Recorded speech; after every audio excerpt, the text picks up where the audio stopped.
Heat and Temperature, Part 2 by Mrs. Deepa Lal, School PCVN, Kanpur. Heat and Temperature. In this video, we will discuss about the different modes of transfer of heat, about conduction, application and examples of conduction, convection, application and examples of convection, radiation, application and examples of radiation, and thermos flask. Heat transfer. The movement of heat is called heat transfer. There are three modes of heat transfer.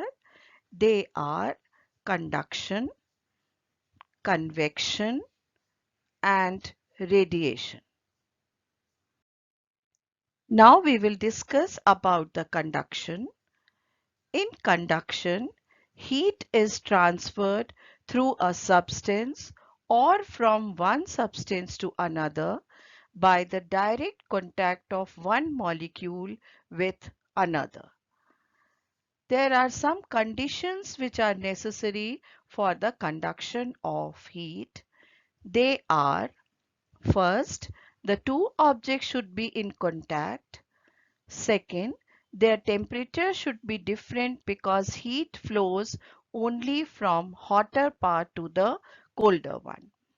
Third, the conduction of heat stops in two bodies in contact when both attain same or equal temperature. In this position, they have no temperature difference.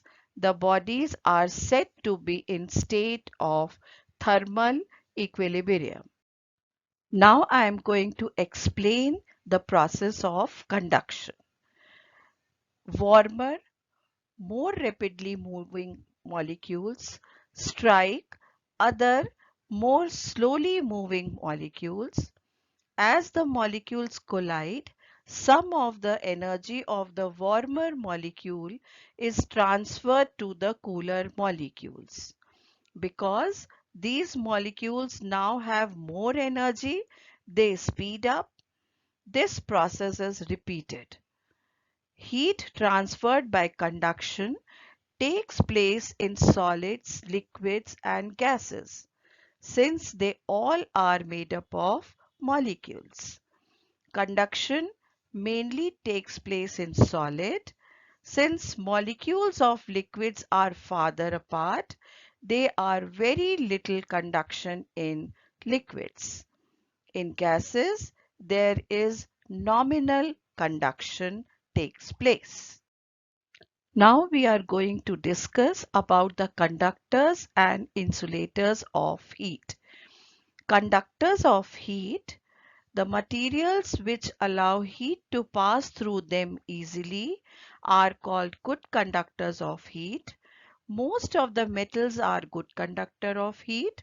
For example, copper, aluminum, iron, mercury, and silver, etc. Now we are going to discuss about the good conductor of heat.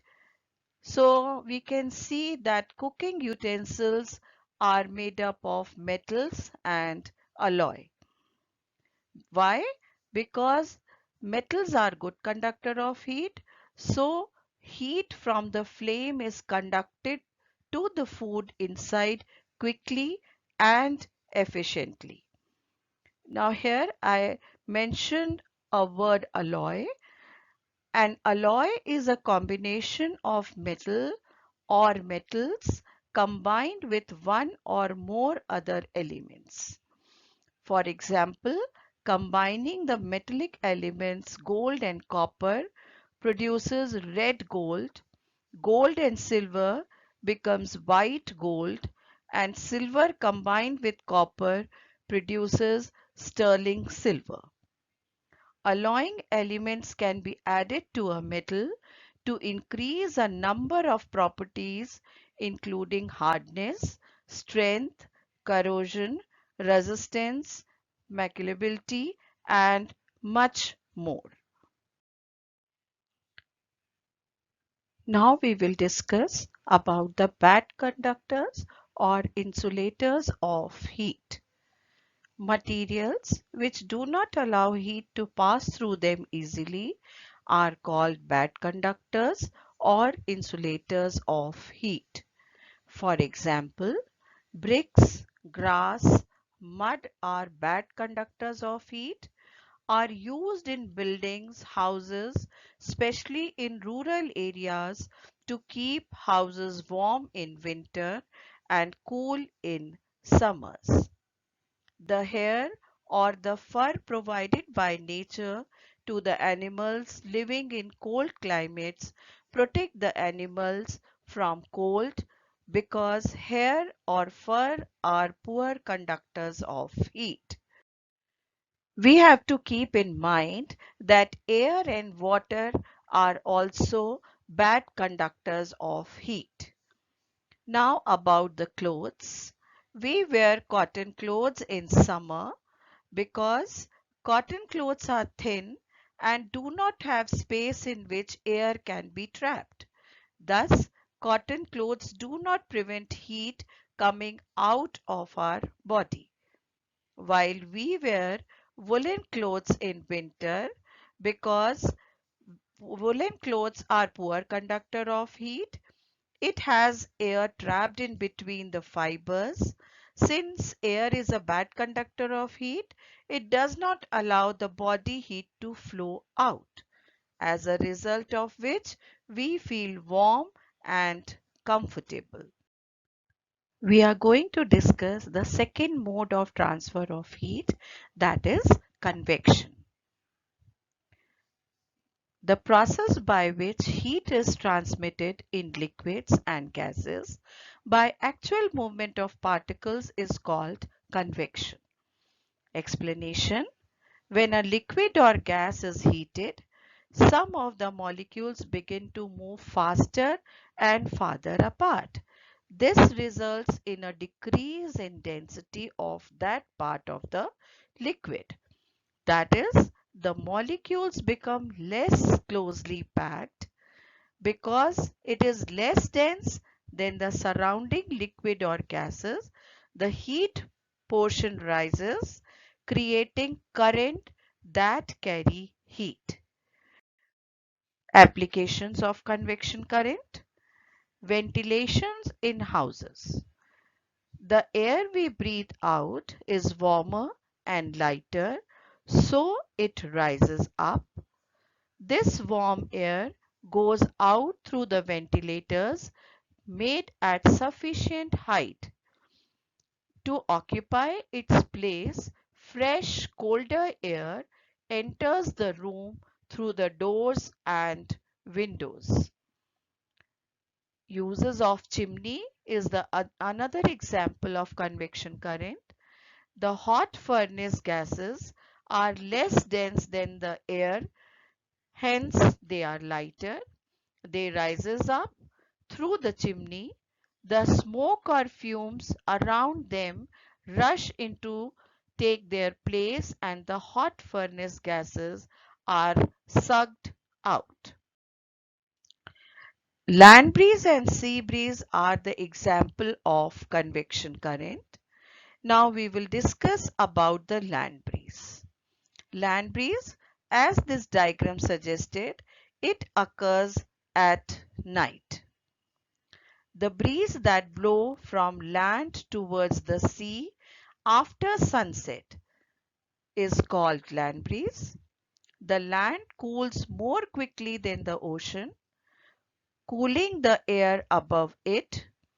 The warmer air above the water continues to rise and cooler air from over the land replaces it. That creates a breeze called land breeze. Sea breeze, as the diagram suggests, it occurs at daytime. Sea breezes occur during hot summer days because of the unequal heating rates of land and water.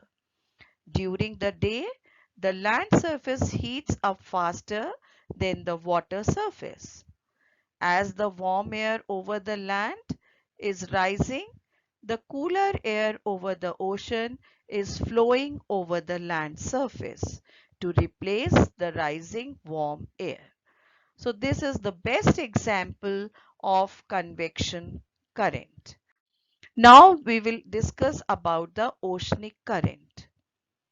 The ocean water near the equator is heated by the sun to a much higher temperature than the water near the pole of the earth. This is because the sun rays fall almost normally in the equatorial region. The ocean water in the equatorial region expand and becomes lighter, but the water in the polar region remains cool and heavy. Therefore, convection current flow of warm water on the surface of the ocean from equator towards the pole. Below the surface of the ocean, current of cold water flow from the poles towards the equator.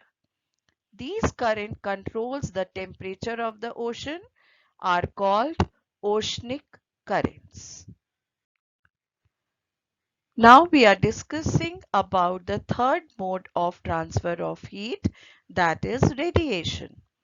Radiation is the transfer of heat in the form of infrared rays. When the heat energy is transferred through space, radiation takes place. In radiation, heat travels in straight lines from the hotter body to the colder one without heating the medium. Radiation needs neither a conducting medium nor convecting fluids for transfer of heat. Now, explanation of radiation. Each hot object transfers heat by radiation, whether it is solid, liquid, or gas. The amount of heat absorbed by a body depends upon the distance between it and the source of radiation. For example, the planets that are farther away from the sun than the earth receive less heat radiation from the sun than the earth. Application of radiation. White and light colored clothes are more suitable in summer because they absorb very little amount of sun's heat and keep our body cool. So we like to wear light color clothes in summers. And dark colored clothes are more suitable in winter because they absorb most of the radiant heat of the sun to keep us warm. Room heaters have polished reflectors at the back of the heating element so that they absorb very little heat and reflects most of it. Now we have learned about the three modes of heat transfer, that is conduction, convection and radiation. Now we will see that how all three works in the thermos flask. As the diagram suggests, thermos flask has double walls which are evacuated and the vacuum bottle is silvered on the inside.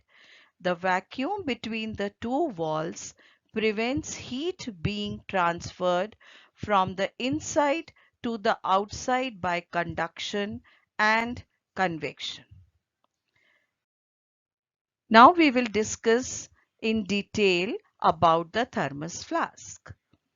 The thermos flask consists of double-walled glass vessel resting on a cork inside a metal or a plastic case.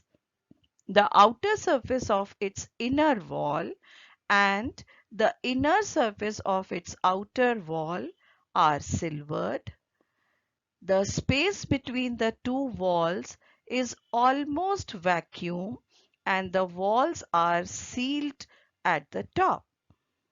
The flask is placed on a cork in a metal case and is secured at the neck with a ring of rubber. Heat from a liquid in a thermos flask cannot escape from it by conduction or convection, as there is vacuum between the two walls of a glass vessel. The silver color of the outer surface of the inner wall is bad radiator and hence does not radiate heat. At the same time, the silvered inner surface of the outer wall is a good reflector of heat radiation. The material used to make the thermos flask, namely glass, cork and rubber between the flask and the container, are all bad conductors of heat. They do not allow the heat to flow out of the flask by conduction or convection. The insulating stopper or cork at the top minimize heat loss by convection. In the same way, the vacuum between the two walls, rubber, cork and cup on the flask and air do not allow heat from outside to enter into the flask. Thus, a thermos flask keeps a hot liquid hot and cold liquid cold for a long time. So children, we see that in thermos flask, all three modes of heat transfer, conduction, convection and radiation are found. Thank you very much for watching and listening my video. Thank you.